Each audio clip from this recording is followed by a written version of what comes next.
राम बाबू झा इंटरटेनमेंट्स के नव नव गीत संगीत सबसे पहले सुनवा के लेल लाल बटन पर जाकर सब्सक्राइब करी आ घंटी के निशान के जरूर दबाओ।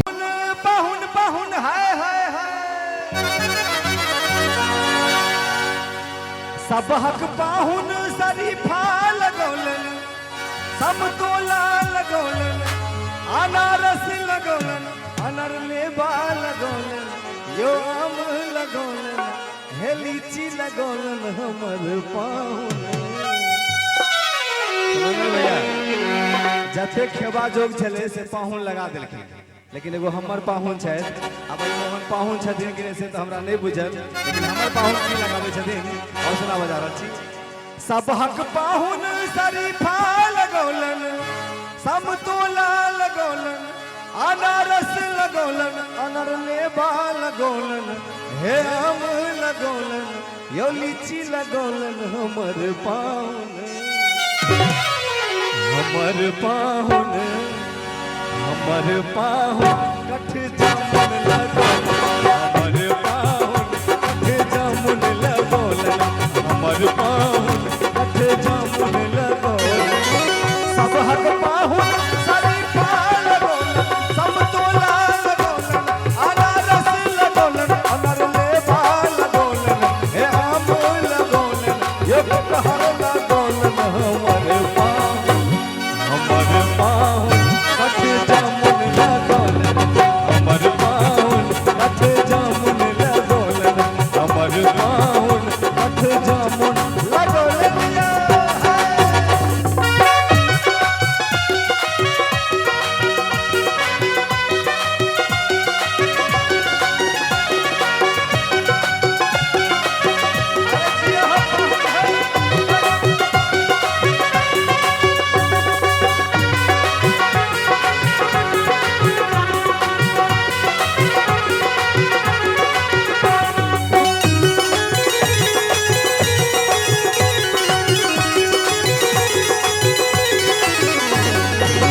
सब हक पाहुन पाहुन पाहुन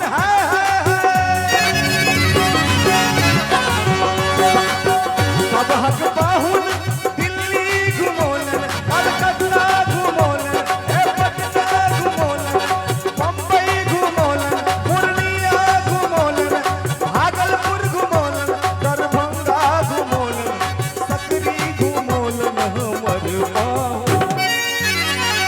हमर पाहुन हमर पाहुन अंगने में घुमौलन, हमर पाहुन अंगने में घुमौलन, हमर पाहुन कठ जामुन लगौलन। सब हक पाहुन शरीफा लगौलन, समतोला लगौलन, अनारस लगौलन, अनरलेबा लगौलन, हे आम लगौलन, यो लीची लगौलन हमर पाहुन।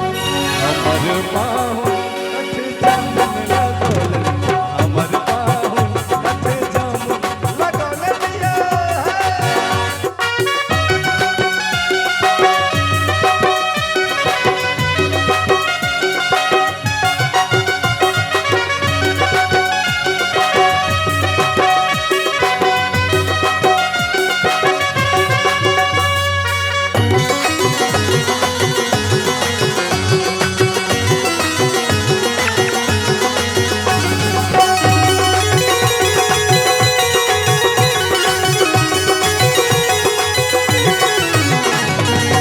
सब हक पाहुन पाहुन पाहुन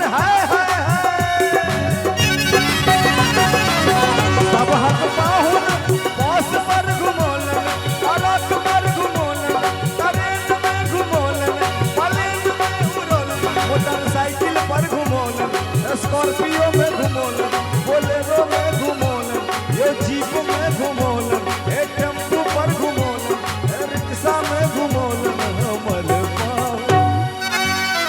हमर पाहुन हमरा पाहुन के कथी जुड़े छन से बता दै छी। हमर पाहुन बकरी पर घुमौलन, हमर पाहुन बकरी पर घुमौलन, हमर पाहुन कठ जामुन लगौलन।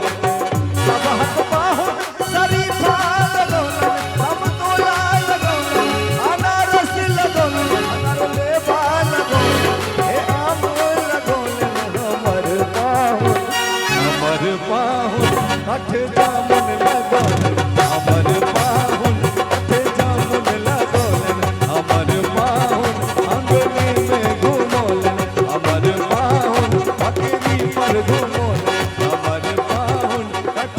पाहुन लगल हमर पाहुन